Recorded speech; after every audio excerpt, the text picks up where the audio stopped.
Hey, good afternoon, everyone. Welcome to the Genetics Colloquium. It's my great pleasure today to introduce Bret Payseur, who got his undergraduate degree at the University of Colorado many years ago, pursued master's training at Northwestern University, and then got a PhD, I believe, at the University of Arizona. Did postdoctoral work at Cornell, and then started here uh, almost 20 years ago. I can see Bret making a face now as I say that. Very challenging. Um, it's been a lot of fun. Uh, I think that's a good enough introduction, right? I mean, we don't want to embarrass Bret, so. But thank you for being here today, especially on a snowy day. And today I'm going to tell you about the evolution of a process that governs inheritance. I have always been curious about the big questions uh, in the life sciences and in life in general. The curiosity started early and grew once I had my brother enter my life because I spent a lot of time asking how we could have the same parents. Morphological, physiological, and definitely behavioral variation was obvious in my family and still is. And that got me wondering about variation more generally. I haven't been able to explain yet the many differences between my brother and I, but it, I think, cued me into studying certain traits.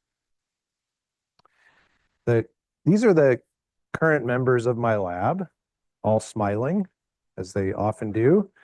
Um, and I feel very fortunate to work with them. Uh, they to that they're pursuing a great variety of projects that are mostly connected to the question of why organisms on islands look and act different from their mainland counterparts. And so one example is the Gough Island mouse, which is pictured on the right there next to a mainland mouse of the same age. And so you don't have to be a geneticist to notice that there's an extreme difference here. We spend a lot of time trying to understand differences in size, differences in shape, and now differences in behavior, and bringing population genetic perspectives to this research as well. But I'm not going to talk about that today. So instead, I'm going to focus on work that was mostly done by people who are no longer in my lab. Because, anybody can tell you about new findings, but it takes a master to paint the trajectory of research over time. So I'm going to attempt to do that. And I just want to read off the names of everyone who has contributed to this research.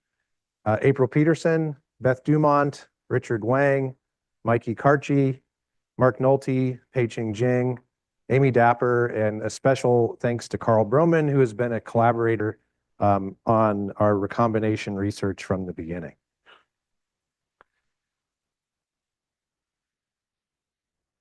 Okay, most of you know that just before meiosis, the homologous chromosomes replicate, okay, to form pairs of sister chromatids. And then they enter what seems like kind of a bizarre trajectory of steps. They undergo a programmed DNA damage, on purpose. They create double strand breaks, and then a minority of these double strand breaks is resolved as reciprocal exchanges among chromosome arms. And then those exchanged chromosomes finish meiosis 1 and go into meiosis 2 to create the gametes that create all the wonderful life that you see around the world. And the point is that this shuffling is intrinsic to the process of gametogenesis. Now, I often describe this process of recombination as elegant and beautiful, but it has some practical consequences. In many sexually reproducing species, it's actually required for proper chromosomal segregation. If you don't have crossovers, then you can generate aneuploid gametes and encounter all kinds of problems. It's this recombination that determines the linkage between selected mutations, which in turn determines their fate in populations. So it has a big influence on evolution. It shapes resemblance among relatives. It's responsible for some, but not all of the differences between my brother and I. And also, even if you don't care about all of those things, it makes it possible to do genetics. Recombination has really been, for 100 years, the driving force of the field of genetics. It allows you to do things like genetic mapping, which have been so effective in achieving our understanding of life. Okay, so maybe you know much or all of that. What you might not know is that the rate at which recombination occurs along the genome is itself a complex trait that evolves. So we often treat it as fixed in various models in biology, but it varies. And this is just a snapshot of that variation. The log of the recombination rate is being shown on the y-axis, and then just a smattering of taxonomic groups, and you can see that there's quite a lot of variation if you stand back far enough to witness. Now, we don't know much about the determinants of this variation. Just one basic observation is that it looks like from work in mammals that the total number of crossovers in the cell, as well as the number of crossovers corrected for number of chromosome arms or the number of chromosomes, is a trait that shows phylogenetic signal. So more closely related species tend to have more similar recombination rates, like many traits. But we don't know very much about what is happening, levels of variation among closely related species or groups of species, and even between populations, even though interest in the variation recombination rate has grown considerably during the last 10 to 15 years. So there are a lot of unanswered questions about the evolution of recombination rate, but today I'm just going to discuss 3 of them.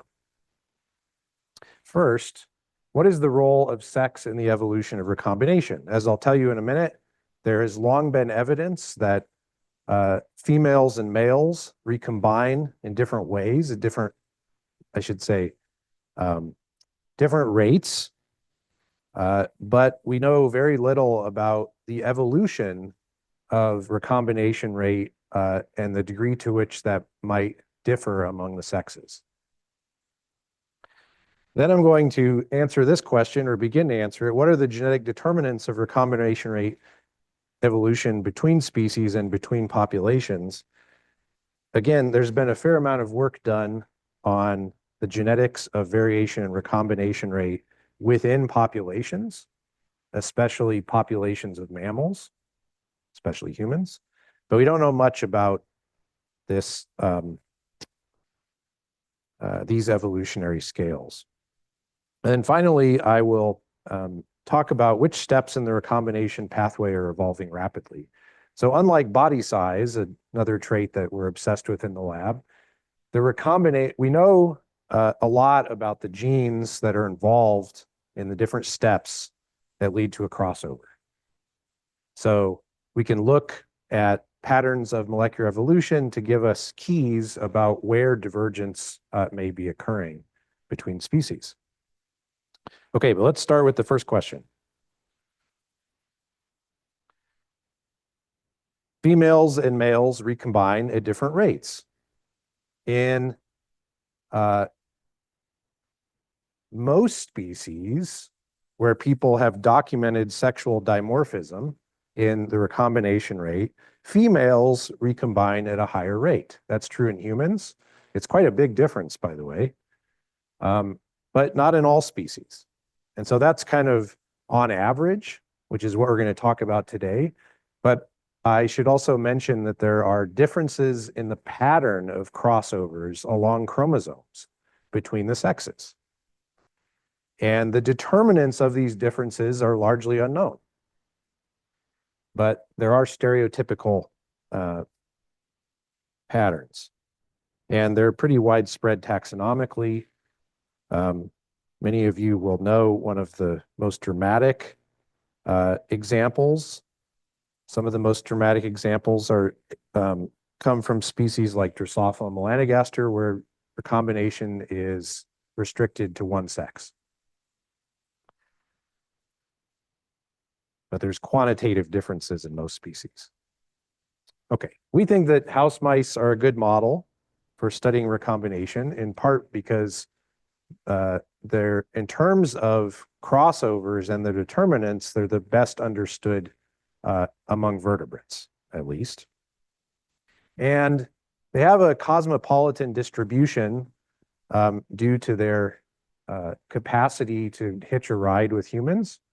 And they're organized into principally 3 subspecies. In Western Europe, Africa, and the Americas, if you run into a house mouse after you introduce yourself, you'll learn that they are from the variety called Musculus domesticus. If you encounter a house mouse in Eastern Europe and much of Asia, that mouse will be Mus musculus musculus. And then Mus musculus castaneus hails from Southern and Eastern Asia. Then there's another group that's sometimes referred to as a subspecies in Japan called Mus musculus molossinus. But the point is, since these mice are all over the world, we can look at variation from across the globe. And the approach is pretty simple. We can chronicle recombination rate evolution in house mice by comparing individuals drawn from these 3 principal subspecies. And if we sample more, we can look at variation within subspecies. And what I'm going to tell you about today is work that we've done on both of these scales, although we still need to expand the number of lineages that we look at, or just these, I think, are good, solid, early portraits of what recombination rate evolution looks like. Okay, so crossovers happen at defined positions along chromosomes, but if you think about what the recombination rate means, we could measure that on a number of different scales, right? On the finest scale, we could measure the distribution of crossovers even within a kilobase. If we have enough samples, that is, we can find enough crossovers to look at heterogeneity at that level.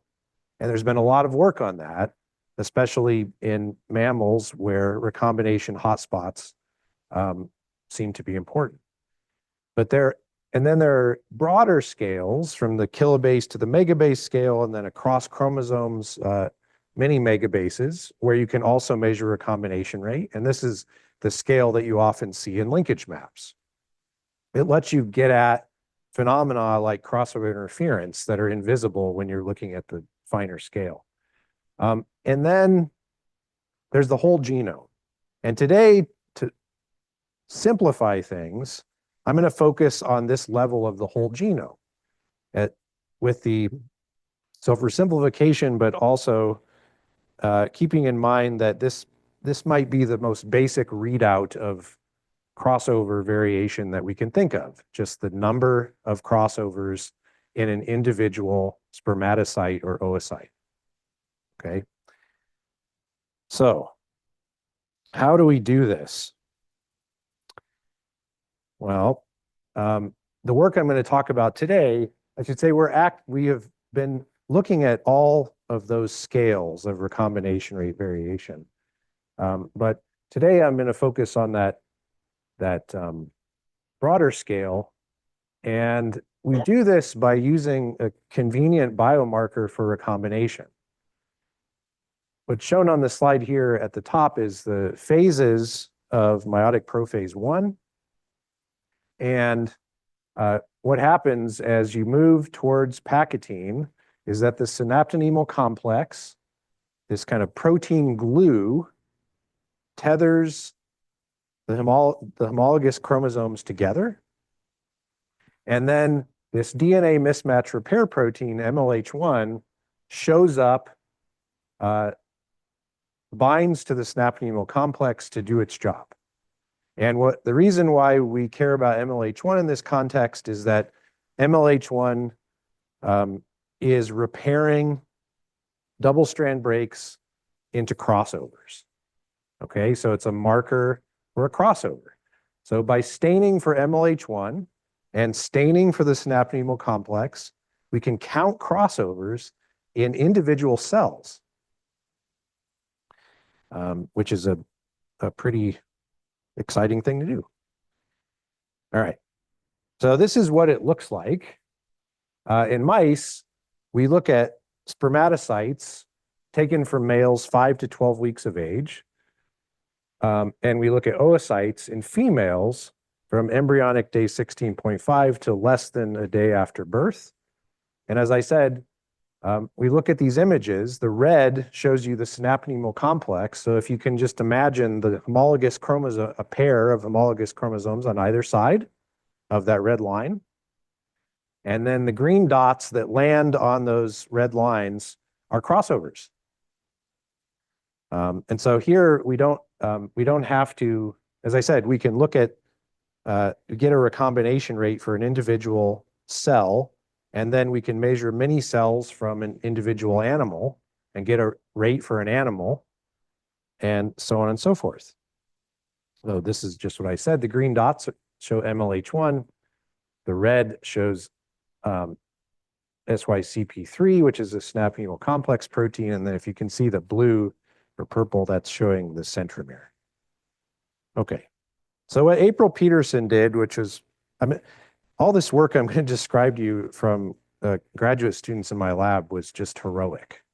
When I think about how much effort they put into this, it's very impressive. And so what April did was to take a panel of wild-derived inbred strains of mice, sampled from, created from breeding pairs throughout the world, and they're shown here. They're color-coded by their subspecies. And we just wanted to get a first look from this panel of natural variation in the recombination rate separately in females and males. So this is a panel of inbred lines. That means that males and females have the same genomes with an inbred line other than the sex chromosomes. And so that's why I use the word isolating the role of sex, is we can make direct comparisons across a diverse set of backgrounds. But within a background, males and females are basically the same in terms of their genetics. Okay, so here's the big set of results that April found. On the y-axis is the average MLH1 foci per cell.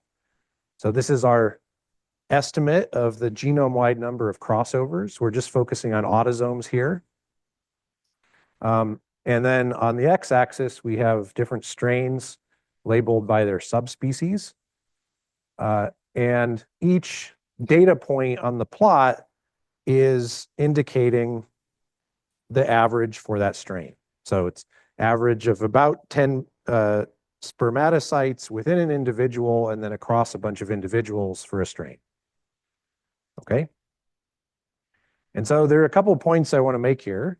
The first one is that these strains are all raised in the same environment. And so the differences you see on this plot indicate genetic variation for the genome-wide recombination rate.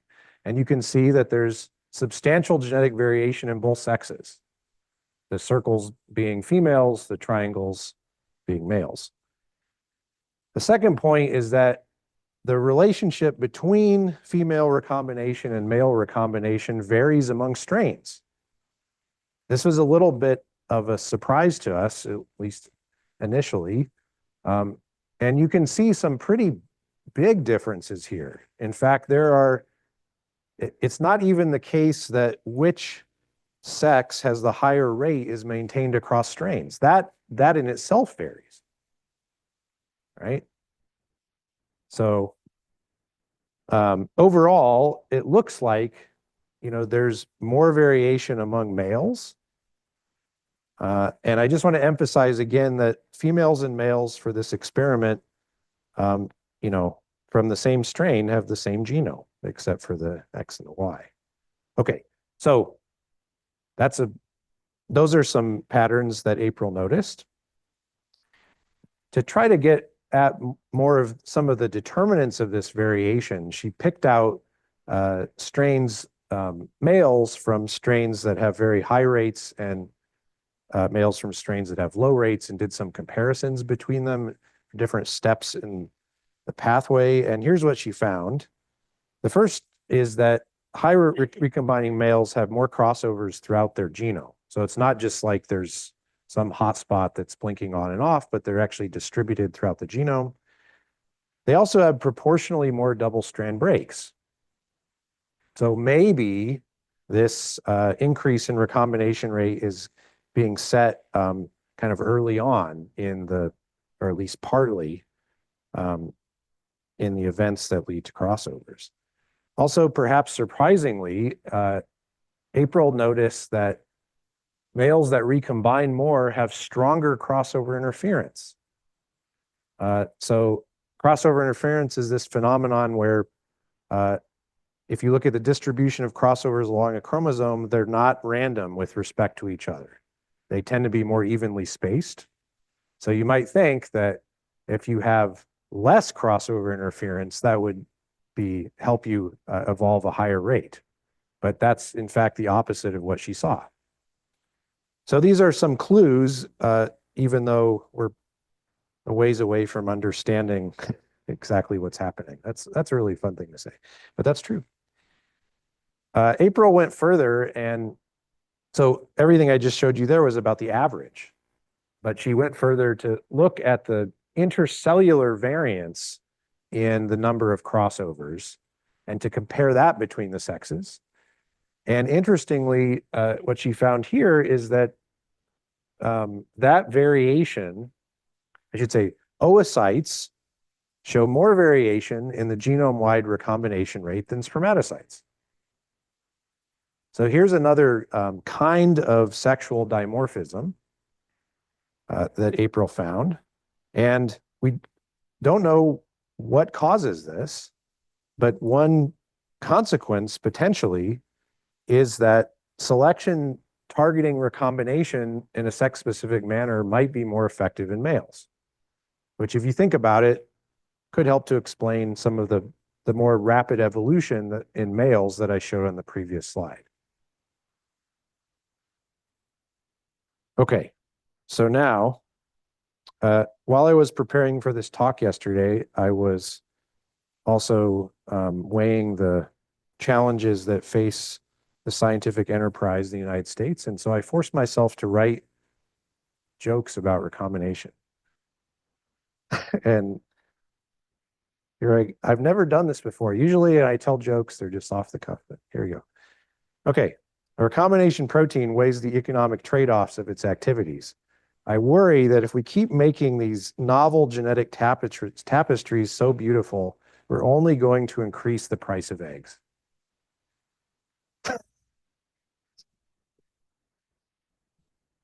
I got another one later, so they're great. Okay, so what are the genetic determinants of recombination rate evolution? All right.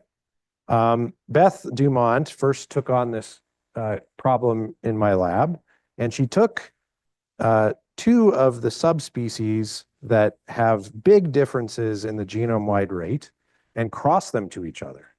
And she reasoned that since she could measure recombination rate in individuals, we could actually map quantitative trait loci for the genome-wide recombination rate. So this was a huge experiment. She looked at an average of 10 spermatocytes from each of 315 F2 males and counted crossovers. What Beth first found was that the distribution of the number of crossovers follows among F2s looks like what you would expect for a complex trait. So here, the average genome-wide number of crossovers, just looking at the autosomes, is indicated on the y-axis here, and all the mice are on the x. And you can see the two parental strains that she started with, the means, and you can see that the F2s span that range of variation. Okay, so what Beth found was that there are 8 quantitative trait loci, or QTL, that contribute to the total genome-wide number of crossovers, with a whopper on the X chromosome. So if you're not used to looking at these plots, this is the log of the odds, which measures the statistical evidence for linkage, that part of the genome to the trait. So this one on the X explains fully 35% of the F2 variants, which is a big deal when you're looking at a QTL. But the plot thickens. One thing we can do in QTL mapping is estimate the effect of each allele in the F2s. Okay, how does it affect the trait? And what you might expect is, if we take the effect of the allele from the parent with the high recombination rate, in this case musculus, that it should increase the recombination rate in the F2s. For the 6 autosomal QTL that Beth found, that's exactly what happens. Okay, but these 2 on the X, including that whopper, the effect is antagonistic. That is, the allele from the high recombination parent actually reduces recombination in the F2s. After Beth did her work, Richard Wang joined my lab, and he was interested in extending this logic of using recombination to map recombination. So taking, again, this time using as the parental strains, the Gough Island mouse I showed you on the first slide, and crossing that to a mouse from Maryland, again, generating F1s and then genetically unique F2s, and associating the number of crossovers in F2s with the transmission of markers. And he looked at about 10 spermatocytes from each of 240 F2 males, so also a huge effort. Now, in this case, the difference in recombination rate between Gough Island mice and WSB was much smaller, less than a crossover across the genome. And Richard recovered a huge range of variation among F2s, including variation that went beyond the range in the parents.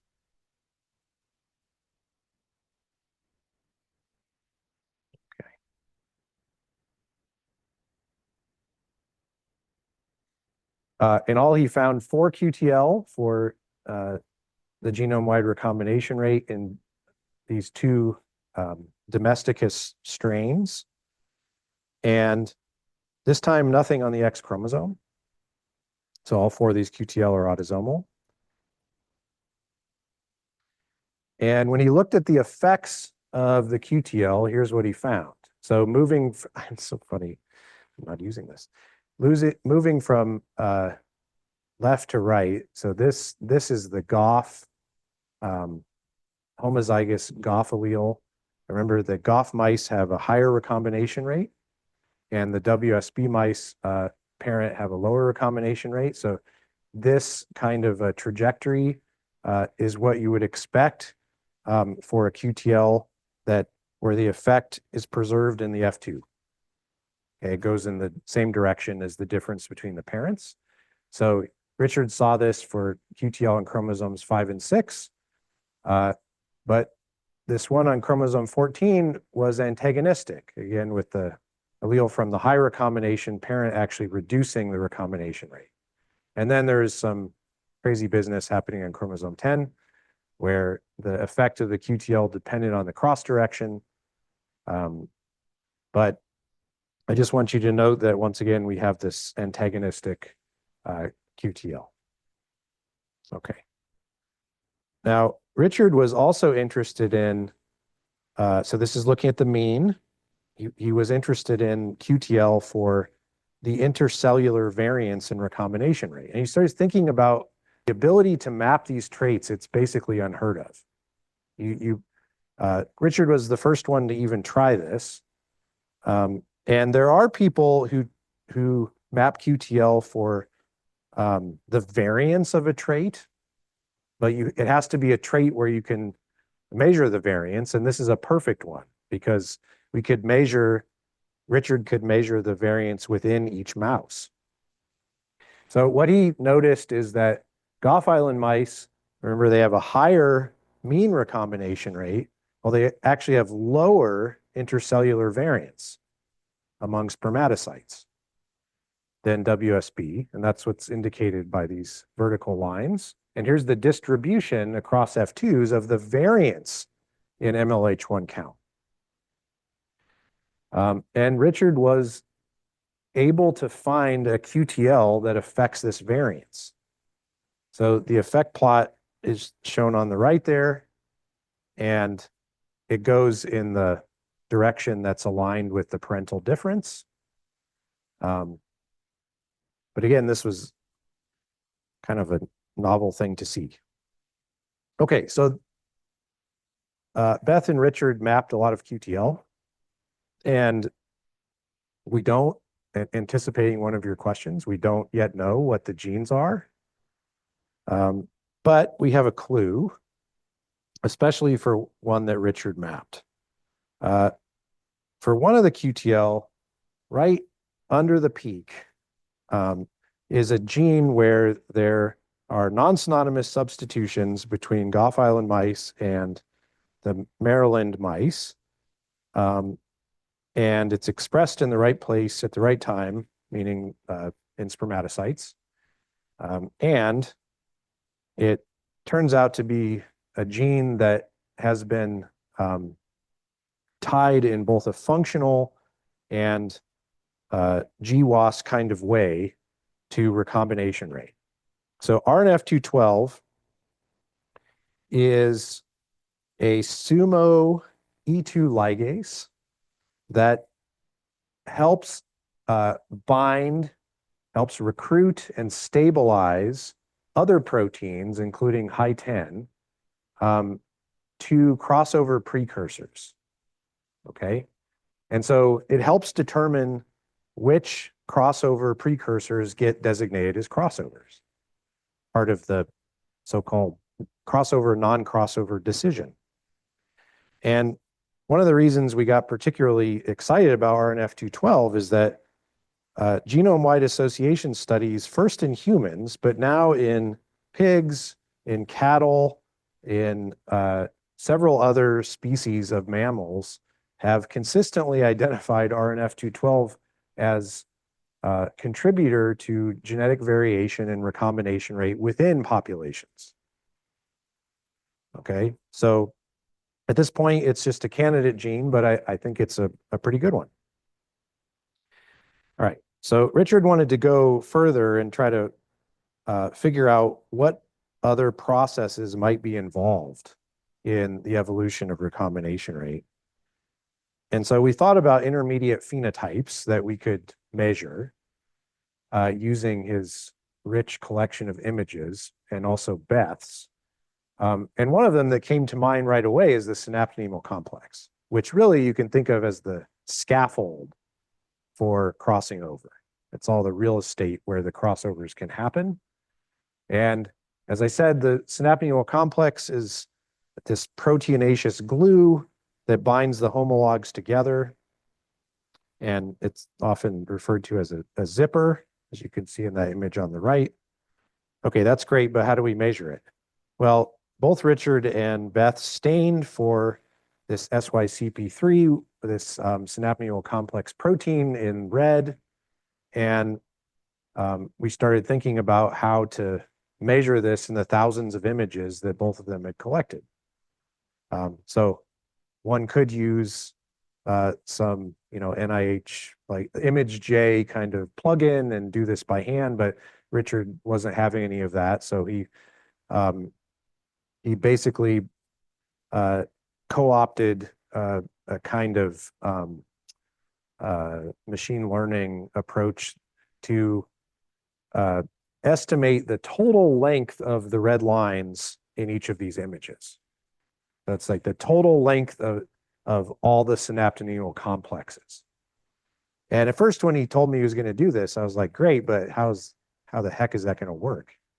And he actually measured a bunch by hand and showed that it was pretty darn close. And then the proof was in the pudding. Richard mapped the first QTL for variation in the synaptoneal complex length. So the first cross, what's shown on the left is Beth's cross between Castaneus and Musculus, different subspecies, and then this is Richard's cross, Gough Island mice versus Maryland mice. And Richard was able to find QTL in both crosses, including on the X chromosome. So that was pretty cool. But it was even more interesting, now having QTL for the genome-wide number of crossovers and the length of the synaptoneal complex, we could put them together in statistical models and see if one basically explains the other. And that's exactly what Richard found. So for 3 of the QTL in Beth's cross, the synaptoneal complex length, or I should say, the QTL for recombination rate is explained by the QTL for synaptoneal complex length. So that tells us that's a direct, genetic evidence that that SC length is telling us something important about the evolution of recombination rate. Okay, doing pretty good here. I told you what's coming. The mental anguish of a recombination protein spills out. With all these self-inflicted double-strand breaks to repair, I'm developing a synaptoneal complex. So much fun. All right. That was actually better than I thought it was going to be. So thank you very much. Okay, and this last part is pretty short. What about molecular evolution? Which steps in the recombination pathway look like they're evolving rapidly? Amy Dapper, when she was in my lab a few years ago, did something pretty straightforward. If you were at Nathan Clark's talk a few weeks ago, you learned all about this approach of estimating lineage-specific rates of substitution at non-synonymous and synonymous sites, and using those to look for localized accelerations. You can do that across the entire tree. You can do it on specific branches. And Amy did a lot of different work with this, starting with alignments for each recombination gene from 16 species of mammals. And she made this beautiful figure that summarizes all the results. So we can group, broadly speaking, the steps that culminate in crossovers in this way. Start out with double-strand break formation, which is catalyzed mostly by SPO11, and then double-strand break processing. We have homology search and strand invasion, and we have chromosomal synapsis, the crossover, non-crossover decision, and then finally resolution. You can see MLH1 is at the end, resolving crossover. Okay. So, and along the way, if you're thinking about mammals, you start with about, 200 to 300 double-strand breaks. You move along to the point where you're making a decision, you have about 100 to 150 foci, And then still a minority of those matures into crossovers. Okay. So it's kind of, it's a pretty big thinning that's happening. And there's a lot of work dedicated to figuring out how that happens. This is the collection of genes that we know to be involved. And so the color coding here indicates the rate of evolution, thinking about the protein. So in red is really fast molecular evolution of the protein, and blue is slower, okay? And so there's a lot of, there are many interesting patterns here, but I think the main one that Amy was excited about is the kind of pile up of genes in these steps that look like proteins that are evolving rapidly. Okay, so this synapsis and the crossover, non-crossover decision. And maybe this is related, maybe not. Here we're looking at across a bunch of mammals, but maybe it's not a coincidence that, Richard found that the synaptonemal complex is contributing to the genetic differences in recombination rate that we mapped, and that, RNF212 was his top candidate gene. We can't link those directly yet, but at any rate, what Amy's results show is that there are rapidly evolving genes at each step of the pathway, but they seem to be enriched in synapsis and the crossover, non-crossover decision.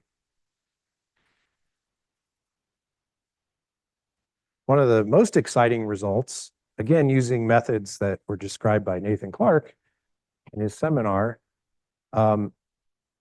Amy found that the evolutionary rate that I was just showing of one of these genes that's involved in the crossover, non-crossover decision is actually itself correlated with the MLH1 count per chromosome arm, so a measure of recombination rate. So this is indirect evidence that as this gene changes its rate, the recombination rate changes along with it, along the mammalian tree. So this, I think, constitutes another great candidate gene. Okay. So here are a few conclusions. It looks like, from our work anyway, that there are contrasting evolutionary trajectories of the genome-wide recombination rate in females and males. The differences in the genome-wide recombination rate within and between species show moderate genetic complexity. So there are, we can map a handful of QTL. It's not one or a couple of genes, but it's also not 1,000 or in that moderate complexity zone. Here's a bit more of a reach for you to consider, but anytime you have a collection of QTL, some of which show antagonistic effects, like both Beth and Richard documented, it seems inconsistent with a very simple model where there's a constant optimum that recombination rate is evolving to. Okay, but we can talk more about that later if you want. We also think there's maybe a special role for the synaptonemal complex in the evolution of recombination rate. And rapid evolution seems to be concentrated on the synapsis and crossover, non-crossover decision steps. Okay, so everything I've told you about focuses on the genome-wide recombination rate, but I just want to say that we are trying some new approaches to get at the evolution of the crossover landscape. So when these, when mice or anybody evolves changes in the genome-wide crossover rate, those crossovers are happening somewhere, right? And the question is always, what is the best approach to localize them? And so what I'm showing you here, and this is just a preview, is two backcross mice. And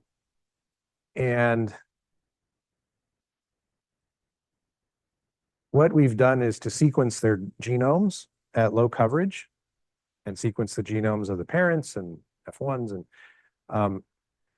and the color codes are indicating the ancestry of that position. It's a back-cross mouse, so what we're looking at is one of them indicates heterozygous ancestry and one of them indicates homozygous ancestry.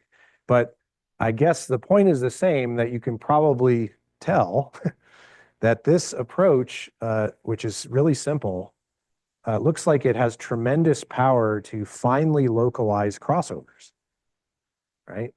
I mean, hopefully you can see that that first back-cross mouse has evidence of 2 crossovers, and the next one looks like there's 1. They're in different positions. We can get it down to, depending on the cross, maybe 10 kb, maybe even further. So we've done this now for hundreds of back-cross mice, coming from different crosses involving the strains I told you that evolved such different recombination rates. So hopefully we'll be able to use this approach to get a better sense of the connection between genomic scales and the evolution of recombination.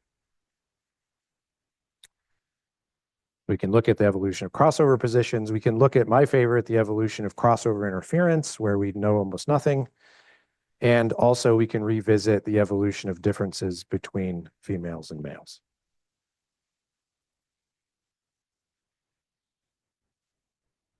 Thank you.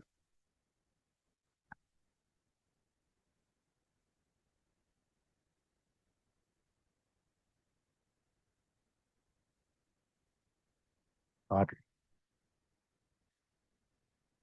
So in the last part where you correlated text 11 evolutionary rates with branch length, or at the rate of recombination. Yeah.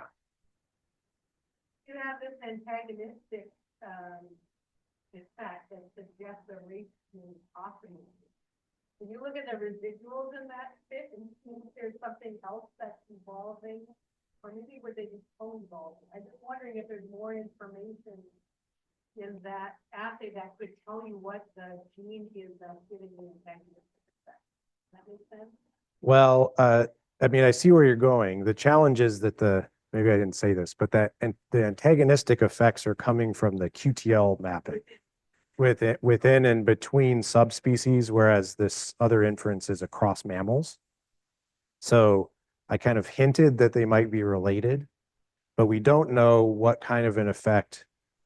So TEX11 is a candidate gene for the X-linked QTL in Beth's cross, but it's just a candidate. So yeah. One thing we did do is you can actually use these methods to also look for co-evolving genes, like sets of genes. And what comes out there is that there are genes that interact with TEX11 physically that come out of that analysis. So they're also participants in the crossover, non-crossover decision. So there is a signal there, but I don't know if it relates to the genetic basis part. Yeah, thanks. Gustavo.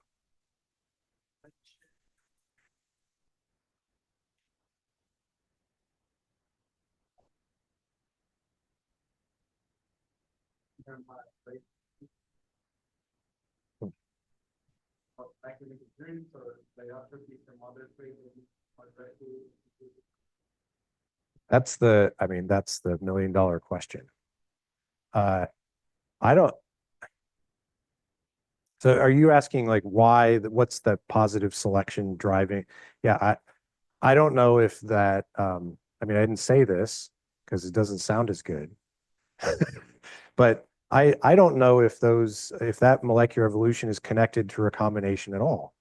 I mean, it might be, perhaps it's driven by other selective forces, and then you get the recombination rate effects as a consequence, or maybe it's not actually having effects on recombination rate. So I think it's really hard to draw those connections, But the bigger question you asked about the fitness effects has been the subject of great speculation for actually a few decades now. And there is evidence from a study in humans years ago, maybe you know this, that looking at pedigrees in Iceland, that discovered that mothers who have more kids have higher recombination rates. But there is, as you might imagine, a pretty difficult statistical tangle there, because you're using the kids to estimate the recombination rate, and you're going to do a better job in bigger families.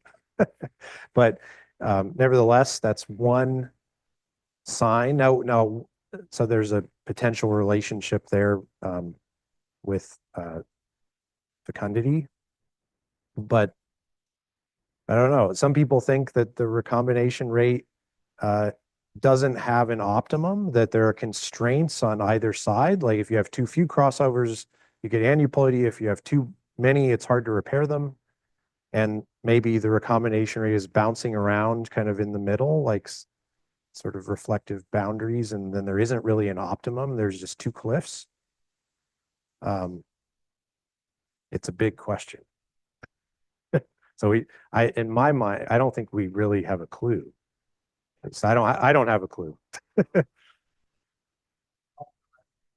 Oh, off the record. I think there's a reason I mentioned that second one, the thing I just said about the reflective bound. That strikes me as a reasonable null model that has never been tested. So, Chris. Yeah, so Bret, thinking about the enrichment of fastball and crossover, not crossover, there were a couple of Oh yeah. That's a great question. I don't think we really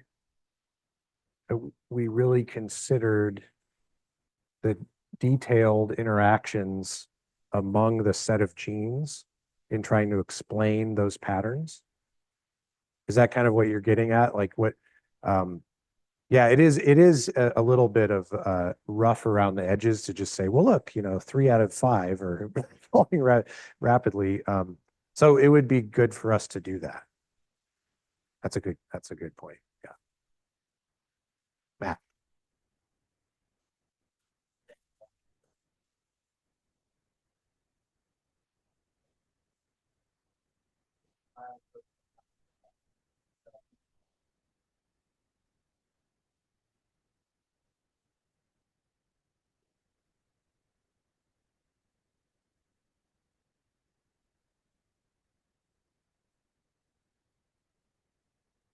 You mean in the original kind of phylogenetic signal that people documented, like the introduction stuff?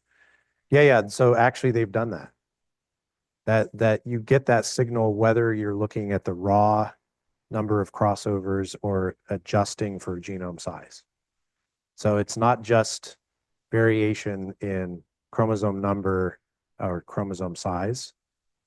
There's a little bit of that, but this signal is mostly driven by differences in recombination rate that remain once you account for those.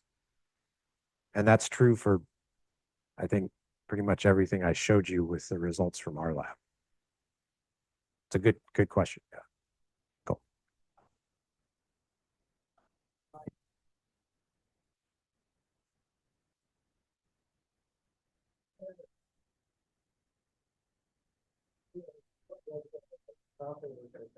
Anywhere within that region or for the center of the complex and thinking about the different ways to how slightly In the number of crossovers, very big, yeah.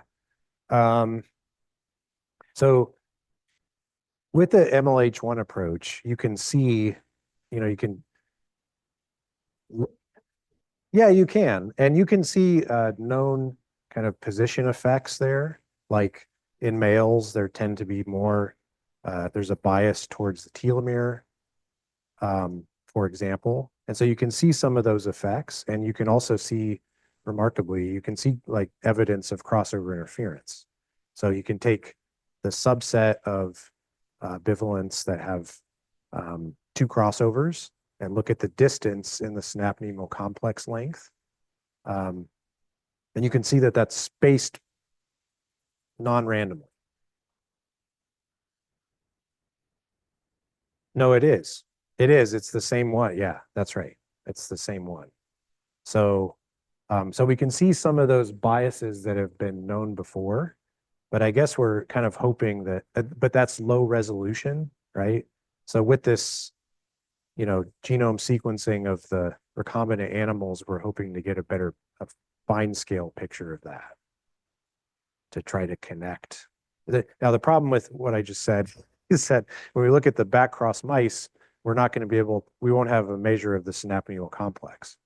That's going to be just on the coordinates of the, length of the chromosome. So there were many surprises in like April's results. And one of them was that it wasn't true that the strains with higher recombination rates necessarily had longer synaptic complexes. We were very surprised by that. So,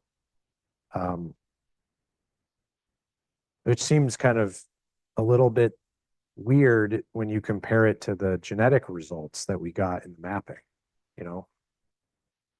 So it's like there are multiple steps that are involved and maybe different things in different strains. I don't know. Here.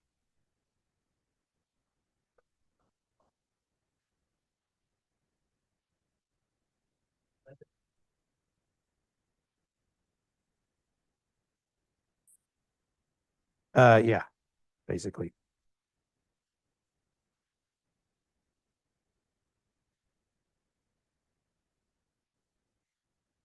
Yeah, so we didn't measure, well, actually, April looked at double strand breaks in a subset of mice, but, so we didn't really have the power to answer that question. But there is, I would say, limited evidence for interference among double strand breaks in a couple of species. But it doesn't seem like, even in the cases where people have seen that, it's a lot weaker than the interference that happens between crossovers. So it seems like it's happening after double strand break formation. And that the models of crossover interference are focused on crossover designation, that step that I was referring to before.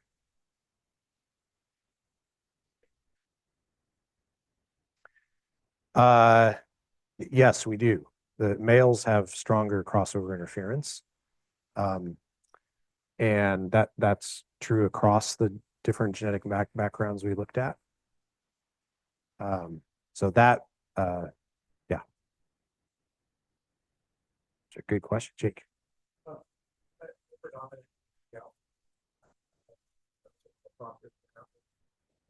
Oh.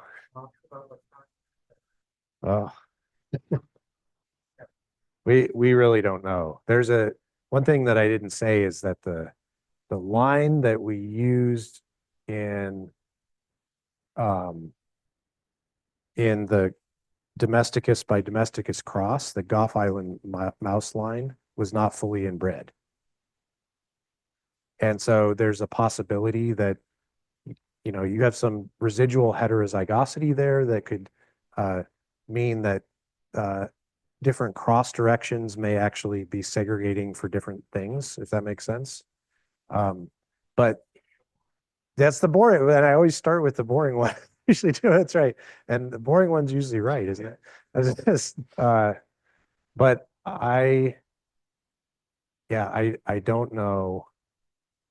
I don't think that people have identified a bunch of different environmental effects on the recombination rate, like temperature, but I'm not aware of people having demonstrated maternal effects, for example.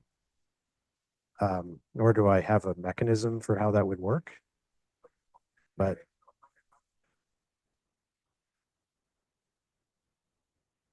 No, I don't think so. I mean, it's like formally possible, but there's no, I don't think there's been any evidence of that. Yeah. But that was great. Jake picked out the only figure I didn't really want to talk about. Good job. Nathaniel.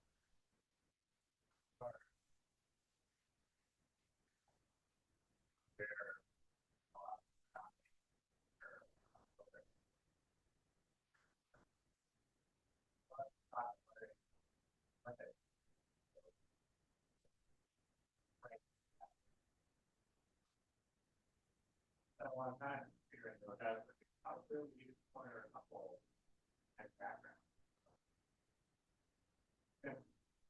Okay. Should I consider those to be a definite? Off. That, my friends, is called a softball.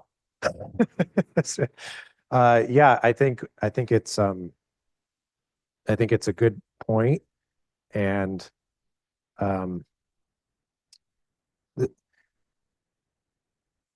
what's hard is that I think we don't have a very good sense, broadly speaking, of this the scope of the scale, the magnitude of this variation. So and it depends on what you're using the genetic maps for, right?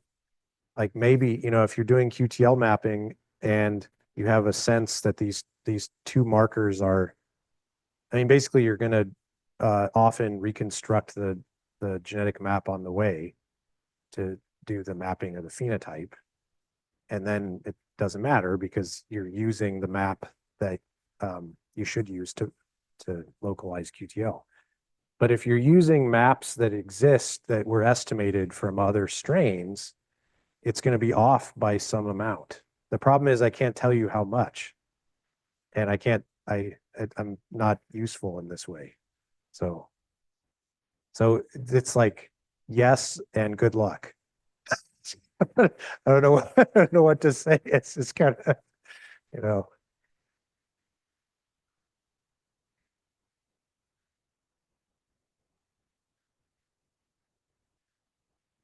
yeah, yeah, that's right. I think one implication of what we're doing is a lot of approaches in population genetics or in genetics, you focus on the use of sex averaged maps, and one should be careful.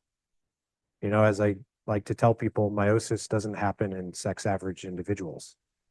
So it's, what's going on in spermatocytes, what's happening in oocytes is different. So if you can use sex specific maps when that's possible, that's going to be better.